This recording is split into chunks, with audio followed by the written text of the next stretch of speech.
So यहाँ pizza bread पनि ready भएको छ हो। तपाईँहरूलाई कस्तो लाग्यो? यो चाहिँ हस्बेन्डलेको एकदम मेहनतले बनाइदिनु भएको थियो उसको छोराको लागि हो। अन्त यो चाहिँ पिज्जा सस पनि हाल्नुभयो हस्बेन्डले।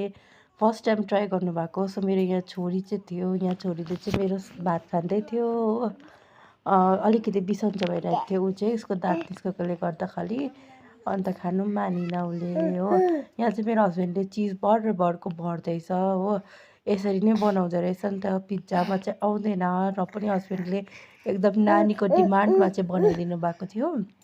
अन्त यो चाहिँ अब क्याप्सिकम पनि उयो गर्दैछ। मेरो छोराले पनि एकदम बाबा म पनि सघाइदिन्छु भनेर चाहिँ यहाँ सघाइदिँदै थियो उसको बाबालाई।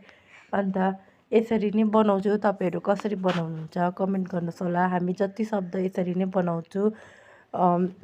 त्यस्तो चाहिँ हामीलाई आउँदैन बनाउनु, र पनि यसरी हामीले ट्राई गरेर चाहिँ अब कस्तो हुन्छ के हुन्छ हो। फर्स्ट ट्राई गरेको हस्बेन्डले त्यो पनि हो। बिचारा उसको छोराको लागि बनाइदिनु भएको। अन्त यसरी नै हामीले बनाएँ, प्रिपेयर गरेँ हो। अन्त तपाईँहरूलाई के कस्तो लाग्यो हो कमेन्ट गर्नुहोस् होला हो। यसरी नै मलाई पनि साथ सपोर्ट गर्नुहोस् होला। यहाँ त मेरो छोरी पनि हल्का साइडमा कराउँदै थियो। अन्त उयो उसलाई पनि देखाउनु भनेर। सो यहाँ चाहिँ मेरो हस्बेन्डले हालि पनि सक्नुभयो। माइक्रोओभन हाम्रो चाहिँ माइक्रोओभनमै पकाएको, किनकि माइक्रोओभन पनि यो हस्बेन्डले चाहिँ आर्मीमा जित्नु भएको थियो नि त। त्यही भएर यो प्राइज पाउनु भएको थियो।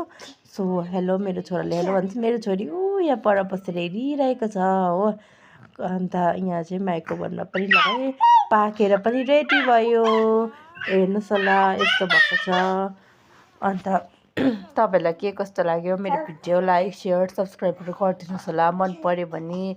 अन्त यहाँ चाहिँ कटिङ पिस गरेर चाहिँ अब सबैलाई बाँड्नु हुँदैछ। So by by everyone.